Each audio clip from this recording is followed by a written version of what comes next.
Nama saya Bambang Pranoto, lahir 13 Mei 1955. Jadi tahun depan saya 70. Saya sebetulnya sudah dari muda menjadi profesional ya. Hampir 40 tahun saya bergelut di dunia telekomunikasi. Ya. Akhirnya bosan. Kenapa? Karena saya bekerja bukan untuk sesuatu gitu. Saya bekerja hanya untuk company dan untuk diri saya sendiri. Sementara tidak ada kontribusinya saya kepada masyarakat. Ya. Lalu saya memutuskan hijrah ke Bali untuk ceritanya mau jadi orang sakti. Ya kan. Jadi saya melakukan semua kegiatan persembahyangan, melakukan semua kegiatan meditasi dan sebagainya dan sebagainya. Tapi Tuhan tidak merestui. Tuhan bahkan membuat saya lumpuh. Ya kan. Karena kepleset. Ya kan. Perkaranya itu sepele, kepleset jadi lumpuh. Nah, waktu lumpuh itu saya mencoba menyembuhkan dengan segala macam yang ada di luar ya. Datang ke dokter, datang ke tukang pijat, datang ke fisioterapi, tapi tidak ada hasilnya. Akhirnya saya memutuskan untuk menyembuhkan dengan cara saya sendiri ya. Nah, di tengah saya mencoba untuk mencari cara untuk menyembuhkan lumpuh saya menemukan minyak kutus-kutus. Ya, jadi saya temukan pada waktu itu di tahun 2011. Tapi belum punya nama ya, masih. Nah, setelah saya balur hampir 6 bulan, akhirnya saya recovery. Ya, bisa sembuh, ya kan. Begitu bisa sembuh, sisa dari minyak yang saya buat, saya berikan ke teman-teman. Dan apa yang terjadi, mereka juga sembuh semua. Nah, dari situ ada ide untuk mengkomersialkan minyak. Ya, jadi, nah untuk dikomersialkan harus punya nama. Nah, tak sengaja saya pergi ke Tampak Siring. Di situ ada orang yang tidak saya kenal menepuk bahu saya dan mengatakan segera minyaknya dibuat dan kasih nama kutus-kutus. Sampai hari ini saya tidak tahu siapa orang tersebut, karena setelah mengatakan itu pergi begitu aja. Akhirnya kita beri nama minyak kutus-kutus. Dan mulai 2013 kita komersialkan. Ya, dan sekarang ini sudah 11 tahun ya usia minyak kutus-kutus kalau kita hitung dari waktu pertama kali dikomersialkan.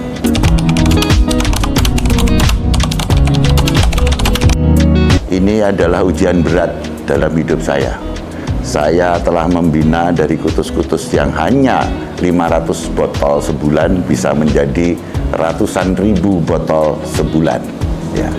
Dari perusahaan yang hanya bermodal satu lumpang, satu alu, sekarang kita punya pabrik besar dan kita punya bukan hanya fasilitas pabrik yang bagus, bahkan kita sekarang sudah mempunyai 9 radio di Indonesia bagian barat. Terus juga kita punya hotel, kita punya villa, dan itu semua berasal dari usaha kita minyak kutus-kutus. Jadi minyak kutus-kutus ini mempunyai efek sosial yang besar ya. Karena minyak kutus-kutus ini tidak langsung kita jual sendiri, tapi kita jual melalui distributor, depo, dan reseller. Dan hubungan antara kita dengan depo atau distributor atau reseller ini adalah hubungan kekerabatan. Jadi ini usaha, bukan usaha perusahaan yang penuh dengan manajerial, enggak, ini geng lah, klan lah gitu. Dan terima kasih, kita pernah mempunyai 50.000 penjual.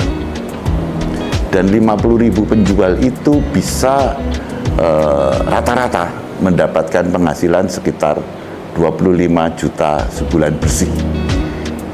Disinilah akhirnya Kutus-Kutus menjadi besar, dan terima kasih juga Kutus-Kutus juga luar biasa. Begitu banyak penyakit yang disembuhkan, makanya kita tidak pernah pakai media iklan untuk memperkenalkan kita, karena reseller ini punya komunitas melalui media sosial dan mereka bercerita tentang apa yang mereka bisa dapatkan dari Kutus-Kutus. Kesembuhan dan kesejahteraan sekaligus. Oke. Nah, sekarang kok jadi sangat-sangat? Ya. Ya, ini. Jadi waktu awal Kutus-Kutus kita ndak punya pegawai, Mas. Jadi saya bikin marketer juga, juga pemegang media sosial ya, dan juga sekaligus mengawasi penjualan ya.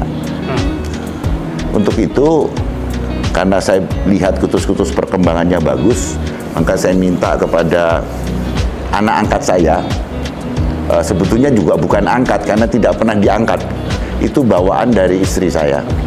Jadi untuk membantu saya mendaftarkan Kutus-Kutus ke Dirjen Haki. Ya. Nah, itu kan membutuhkan waktu lama. Jadi waktu itu aturannya 2,5 tahun. Ya kan? Nah, baru 2,5 tahun izin patennya keluar. Dan saya tidak menyangka ternyata nama dialah yang ditulis di Haki itu. Ya. Kan saya juga bingung nih. Saya suruh, kok dia yang disuruh nih menaruh namanya di Dirjen Haki. Dan ini setelah keluar hakinya saya mempersoalkan ini kan, gimana nih? Dia bilang udahlah nggak apa-apa toh, kalau kita mau urus lagi 2,5 tahun lagi, sementara penjualan Kutus-Kutus luar biasa, ya kan. Nah, oke lah, saya bilang ya udah, nanti aja baru kita perbaharui. Ya. Dan itu berjalan sampai 2023. 2014 sampai 2023. Dan karena itu tidak jadi masalah bagi kami juga tidak memperhatikan itu. Gitu. Nah, persoalannya terjadi ketika istri saya meninggal. Nah, istri saya meninggal, dia secara sepihak menuntut kepada saya merek Kutus-Kutus itu. Ya kan? Nah, ya saya nggak bisa apa-apa, di Dirjen Haki tertulis pemohonnya dia ya. Jadi sementara Kutus-Kutus kan harus terus berjalan, nggak mungkin berhenti. Kita punya hampir 200 sampai 300 ribu pemakai, ya kan. Kita nggak bisa berhenti. Untuk itu saya punya inisiatif untuk mentransformasikan Kutus-Kutus jadi sangat-sangat. Ya kan. Kalau kita pakai Kutus-Kutus, kita akan dituntut sama dia ya. Untuk itu kita transformasi ke sangat-sangat. Ada juga faktor yang kedua adalah pemalsuan. Pemalsuan itu luar biasa. 80% di e-commerce itu barang palsu. Yang asli cuma 20%. Ya.